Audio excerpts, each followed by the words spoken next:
Mirëpaqja me ju, miq, ndjekës të kanalit dhe ju vëllezër dhe motra në Krishtin. Mesazhi shpirtëror i ditës së sotme lidhet pikërisht me një ndër vargjet më të njohura në krishtërim, që është pikërisht Psalmi 23:4, i shkruar nga mbreti dhe profeti David, ku na thuhet: "Edhe sikur të ecja në luginën e hijes së vdekjes, unë nuk do të kisha frikë nga asgjë e keqe, sepse ti je me mua. Shkopi yt dhe thupra jote janë ato që më japin zemër. Amen."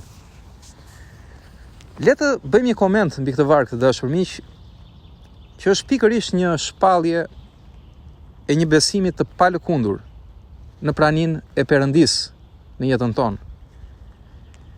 Edhe kur situata na duket më e errta e jetës, pra një situatë mjaft e keqe, ndoshta katastrofike, ky varg na thërret që të besojmë tre të vërteta që vlen që t'i ndajmë së bashku. Pra e para e vërtetë është që frika nuk ka asnjë farë fuqie mbi ata që e dinë dhe besojnë se Perëndia është me ta. Së dyti, shkopi që na jepet këtu nuk është shkop që ndëshkon Zoti, se shumë njerëz edhe e keq interpretojnë fjalën e Zotit. Sepse ka dhe besimtarë që nuk shkojnë në kishë dhe marrin fjalë për fjalë. Shkopi, thupra, thon ata, Zoti të bie kokës. Larg qoftë, absolutisht jo. Shkopi i Zotit është pikërisht për të na mbrojtur nga rreziqet e jetës. Pra këtu na thuhet në mënyrë simbolike që Zoti na mbron. Ai është mbroja jon. Na mbron armiqtë tanë, nga rreziqet tona. Prandaj përmendet shkopi. Pra është në formën e një bariu. Që ka të shkopin, ose siç themi në shqip krabën, dhe i mbron delet nga ujku. Por ama shohim këtu edhe thuprën. Për çfarë është thupra? Për ata që dim pak nga punët e fshatit, pra bariu mbante shkopin për mbrojtje, por mbante edhe thuprën. Dhe mbante pikërisht thuprën për të udhëhequr baktit, pra delet mund të themi, në rrugën e drejtë. E zëm që mos të binin në një humner, mos të ngecin në ferra, por i drejtonte me thupër, pra me një shkop të hollë të lehtë për të ecur të sigurta. Dhe këto pra shohim janë pikërisht simbole të përkujdesit të Perëndis, të përkujdesit ndaj besimtarëve.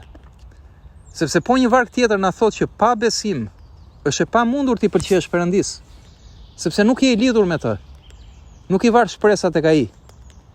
I var ose te vetja, ose te njerëzit e tjerë. Dhe fjala e Zotit thotë që ata që i varin shpresat e njerëzit e tjerë janë në mallkim, sepse nuk janë në praninë e Perëndis. Nuk janë në dritë. Zgjedhin vetë esin në errësirë. Janë në rebelim, thonë unë ja dal vet, nuk kam nevojë për bariun tim. Dhe këta nuk quhen më si dele. Po mund të quhen si dhi ose si kafshë të egra. Pra mos ta keq interpretojmë. Shkrimi i shenjtë flet vetëm për besimtarët, për ata që besojnë fjalën e Zotit si të vetmen të vërtetë. Dhe nëse i besojmë Zotit, kuptojmë të vërtetën e tretë, që Zoti nuk premton të na heqi në jeta jon këto luginat e hijes së vdekjes, pra të na çlirojë nga situatat e këqija. Zoti do i lejoj sprovat, do i lejoj rreziqet, sfidat, problemet në jetën tonë. Por ama i premton diçka, që ai do të ecë me ne në për të gjitha këto rreziqe. Ai do të jetë me ne dhe do të ecë bashkë me ne, duke na mbrojtur dhe duke u kujdesur. Dhe ky është bekimi më i madh. Dhe si mund t'i praktikojmë këto në jetën tonë? Sepse po fjala e shenjtë na mëson që mësimi më i mirë është praktika. Pra ta praktikojmë të vërtetën, ta praktikojmë fjalën e Zotit. Dhe së pari është të kërkojmë praninë e Zotit.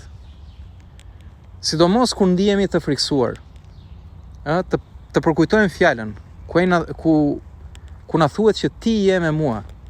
Pra të kujtojmë që Zoti është me ne, Zoti nuk na ka braktisur. Zoti nuk i braktis ata që besojnë dhe i varin shpresat tek ai. Ai në fakt është i pranishëm edhe kur ne nuk jemi në dieni. Ai është aty. Ai ka qenë, është dhe do të jetë. Jeton në të kaluarën, tashmen dhe të ardhmen, është i përjetshëm. Jeton jashtë dimensionit ton fizik, kohor, aftësinor.